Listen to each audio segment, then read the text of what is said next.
Sizni ham besabab quloq urishyaptimi? Demak siz o'zbeksiz.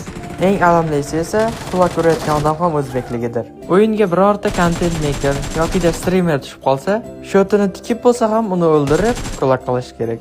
Chunki o'sha content maker yoki streamer aniq biladiki, Instagram yoki YouTube'da u haqida video qiladi. Keyin qolgan o'zbeklar kommentariyalarda uni urug'aymog'ini eslashadi. Quloq urishdan asosiy maqsad shu bo'lsa kerak. Hamma o'zbeklar uni urug'aymog'ida eslashini yoqtirsa kerak, o'shaning uchun bemalol quloq urishadi. Negativlar: men hozir nok berib emotsiya qilgan o'yinchi ham eventda quloq urgan edi. Yaqinlarim, o'sha sizlar quloq urayotgan inson nok berib qo'yganlaringdan keyin oldiga kelib salom alik qilib, ko'ngil uchun sheriklaringiz bormi, chaqiring ko'tarsin deb qo'ysangiz ham butun O'zbekistonga, nafaqat butun dunyoga o'zbeklarni podeshkasini video qilib chiqadi. Shuning uchun siz ham ularga obuna bo'lib, videolarga kommentariy yozib podeshka qilib turishingiz kerak. Videoni shu yergacha ko'rgan bo'lsangiz, qani obuna bo'lib, kommentariyaga o'zbek sila deb yozib keting.